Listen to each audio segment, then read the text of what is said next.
कि नहीं भाई, भाई ने एक बार बोली हिंदू नहीं, मैं कट्टर हिंदू हूँ। हिंदू नहीं हूँ भाई, कट्टर हिंदू। दिल्ली का गिरगिट गुजरात में चले गया, हीरे की परख करने वालों के बीच में जाके फंस गया है वो। हीरो की परख करने वालों को गंजे को तेल बेचने गया कि कंगी बेचने गया, उसको खुद नहीं पता लग रहा है। वो सोच रहा ना मैं पीएम बन जाऊंगा, बनता नहीं, ईब की बार भी हट लेगा दिल्ली से भी। दारू बेच के दिल्ली का नाश कर गया। केजरीवाल कह रहे हैं कि मैंने दिल्ली जीती, पंजाब जीता, अब गुजरात भी जीत रहा हूँ। देगा तो कोई भी जीत लेगा, दारू दे देगा तो कोई भी जीत लेगा। हम तड़की के चल रहे, सुसरा इतना जाम लग रहा बहुत। सर गिरगिट भी ना आजकल शर्मा गई है, इनको देख करके बोलता है ये हमसे बड़ा प्रजाति कहाँ से आ गया धरती पे। ठीक है, ये वही केजरीवाल है जो 10 लाख का कोई काम करता है ना तो 22 लाख का ऐड डलवाता है। आज देखो इसकी रणनीति देखो, गुजरात में क्या हुआ। इन लोगों आज ऑटो वाले जो जिस ऑटो वाले को दिखाते थे ऑटो में घूमते हैं, ऑटो वाले के घर खाना खाते हैं, कल परसों क्या हुआ, वो ऑटो वाले बीजेपी के किसी रैली में चले गए तो उसको पकड़ा और नेशनल टीवी वाले ने पकड़ा, भाई तुम तो वही हो। तो कहते हम तो बचपन से हैं, हम तो मोदी भक्त हैं, वोट डालना नहीं सीखे थे तब से। केजरीवाल के यहाँ क्यों गए? तब जब उससे पूछा गया भैया वो क्या था, तो उसने बोला जो हमारा जो यूनियन लीडर है यहाँ का, ठीक है, उसने मेरे को बोला कि ये दिल्ली के मुख्यमंत्री हैं और ये जहाँ भी जाते हैं ऑटो वाले के घर में खाना खाते हैं, तो तुम इनको बोल देना तो सर आज मेरे घर खाना खा लो। इसको तो ये क्या किए, पहले यूनियन को पटाए, वहाँ पे उनको दिए होंगे कैश, जो भी है जो भी दिया कि क्या होगा। अब फिर उन्होंने वो किया, ऑटो वाले को तो सारा राज पता ही नहीं था, ठीक है, तो उनको घर ले गए, खाना वाना खिलाए, वो सोचा चलो नॉर्मल है, वो बंदा तो हाईलाइट हो गया। ठीक है, जो बंदा यहाँ से प्राइवेट जेट से जाता है, गुजरात उतरता है, फिर ऑटो में बैठ करके वो भी यूनियन को पहले बोलता है भाई मेरा ऐसा प्रोग्राम है, इवेंट करवा दे तू, और वो एक अनजान ऑटो वाले को पकड़ता है, जाता है दूसरे दिन मोदी के रैली में, बोलता है हम तो मोदी भक्त आज से नहीं है, बचपन से जब वोट डालना नहीं सीखे थे। ठीक है, केजरीवाल सर मैं बता दूं, ना समझ कैसे हो सकते हैं ऑटो वाले जो उनको ऐसे ही बरगला दिया किसी ना समझ। मैं बताता हूँ, आप मान लो आपका मेरा एक समूह है यहाँ पे, मैं ऑटो चलाता हूँ, 50 ऑटो वाले का एक यूनियन लीडर है, ठीक है भैया यूनियन लीडर हैं। अब ये मेरे एक बात बता रहा हूँ, उदाहरण दे रहा हूँ, अब ये मेरे पास आए, पवन ऐसा है अभी दिल्ली का मुख्यमंत्री आ रहा है, तो उनको तू बोलना जो भैया आज मेरे घर आप खाना खा लेना, बस हम जा करके बोल दिए, क्योंकि हम तो भली हम मान लो हम हैं लालू के समर्थक, हमें क्या पता उससे केजरीवाल से, तो बस सेम यही चीज़ हुई है। और एक चीज़ और बताता हूँ, गुजरात में इसकी जमानत जब्त हो जाएगी सारी सीट पे।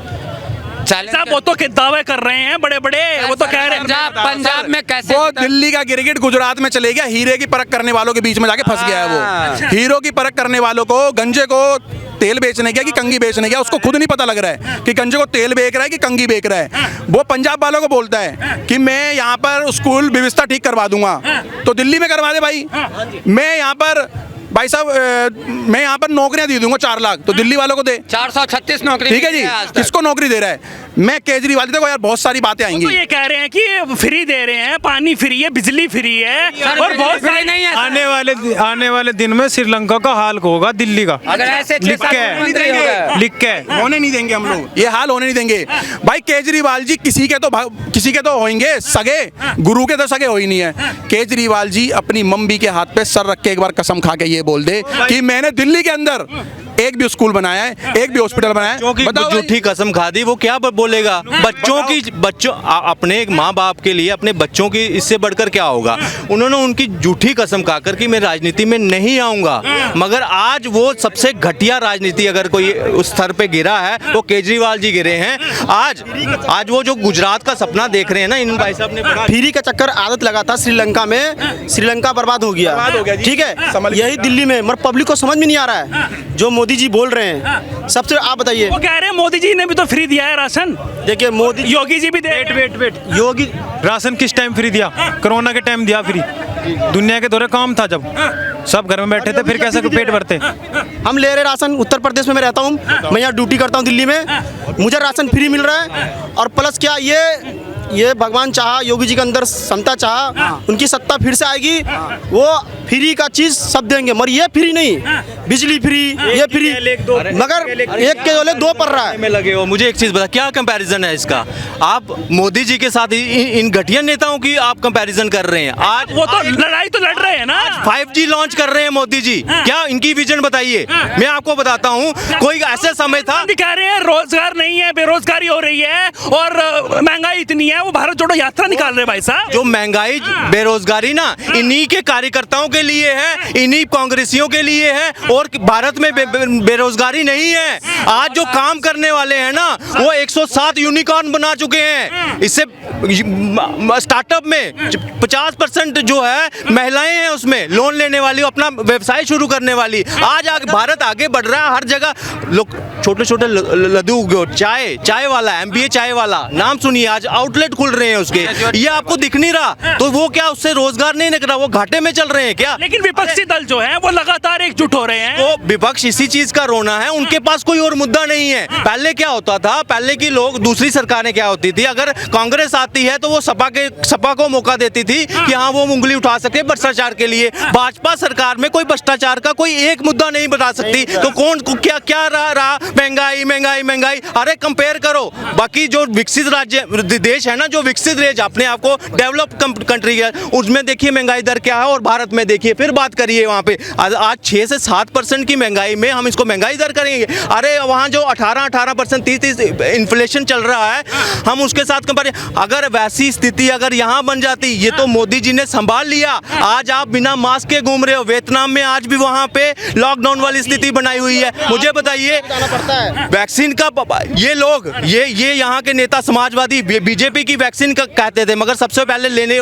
कौन गया था वहाँ पे? यही गया आगे लगवाने, और फोटो भी डाली उन्होंने उसके साथ, और शायद वो सर्टिफिकेट भी लिया, वहाँ मोदी जी की फोटो भी थी, लिया ना, मना तो नहीं किया। मगर कई अपने कार्यकर्ताओं को उनको मना कर दिया। ये देशद्रोही एक्ट होना चाहिए था उनके अगेंस्ट, कि खुद तो बोल दिया कि ये बीजेपी की वैक्सीन है। इससे आप तमाम नेता है, असदुद्दीन ओवैसी भी कह रहे थे वैक्सीन नहीं लगवाऊंगा, अखिलेश यादव भी कह रहे थे। लगवाई ना। मुझे एक चीज बताइए, ये सिर्फ जनता को बेवकूफ बनाने का काम करते हैं। एक मिनट, ओवैसी, लालू प्रसाद यादव, ये अखिलेश यादव और ये राहुल गांधी, जो ये नौटंकी यात्रा चल रही है ना। भाई साहब आपका? मेरा नाम सूरज। अच्छा, हाँ वो लगातार कहते नजर आ रहे हैं कि 2024 में तो सेंट्रल में भी बैठेंगे, लेकिन जब दिल्ली जीती और दिल्ली के बाद में पंजाब जीता, अब गुजरात भी जीतने की बारी है। गुजरात उसका बहम है, वो जीतता नहीं बिल्कुल भी। अच्छा। बिल्कुल नहीं जीतता।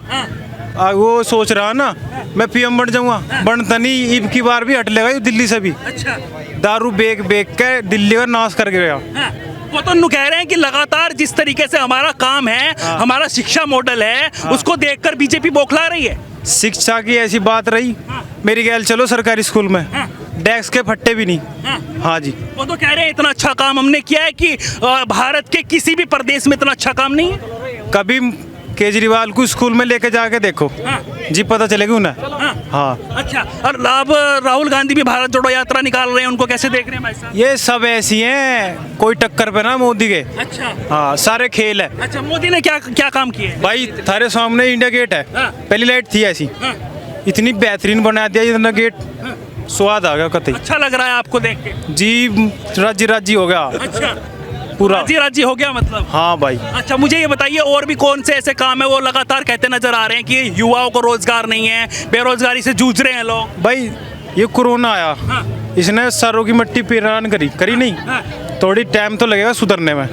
ऐसा तो है नहीं बिल्कुल थारे घर में रोटी देना होगा, वो काम तो करने से होगा। कोई खाली पेट तो सोता नहीं बस। चलिए और लोगों से बातचीत करते हैं। आपका क्या नाम भाई साहब? अंकुर। अंकुर जी, आपको कैसा लगा है? कहाँ से आए हैं आप? सहारनपुर। क्या लग रहा है आपको? कैसा काम 2024 में किसको बनाने वाले हैं और किसका कैसा काम लगा है? मोदी। मोदी का क्या काम अच्छा लगा? सब कुछ अच्छा ही है जी। अच्छा सर कैसे, एक दो बताइए। क्या अच्छा लगा सर, आप बताइए कि कौन सा काम आपको अच्छा लगा है? मोदी ने हमारा दिल भाई एक काम पूरा बता दो तू बस। भाई सुनो, भाई ने बोला एक काम बता दो। मोदी जी के 1000 काम अच्छे हैं। मैं खुश होता हूँ कोई जब ऐसे भैया बोलते हैं ना कि मोदी जी आएंगे। मोदी जी इस बार नहीं आएंगे, अगली बार भी आएंगे, उसके अगली बार भी आएंगे, और इसके हमारे जो बच्चों के बच्चे भी मोदी जी को लाएंगे और लाते रहेंगे। ठीक है, ये अगवा वाली सरकार नहीं है, ये भगवा वाली सरकार है। और हम हिंदू सनातनी हैं, हम सनातन होने के नाते, हम मर्यादा पुरुषोत्तम के पर मतलब बंसीज हैं। हम तो जब आएंगे मोदी जी के इलेक्शन तो हिंदू बन करके बटन दबाते, सनातनी बन के बटन दबाते हैं और इतनी जोरों से सरकार लाएंगे ना 400 प्लस लाएंगे। और तो लगातार कहते नजर आ रहे हैं कि विपक्ष जो इकट्ठा हो रहा है, और जैसे नीतीश कुमार हो गए, केजरीवाल हो गए, केसीआर हो गए, ममता बनर्जी हो गई, और तमाम ऐसी पार्टियां हैं जो लगातार एक होने में लगी है, उसको कैसे देख रहे हैं भाई साहब? दगबगा नहीं सकती कुर्सी फिर? भैया आप तो हिंदू हो। देखो जी, सुनो मेरी बात भाई, सुनो, मैं हिंदू ही नहीं भाई, सुनो भाई कह रहा है हिंदू ही नहीं भाई, एक सेकंड नहीं भाई, भाई ने एक बार बोली हिंदू नहीं, मैं कट्टर हिंदू हूँ, हिंदू ही नहीं हूँ भाई, कट्टर हिंदू, कट्टर हिंदू।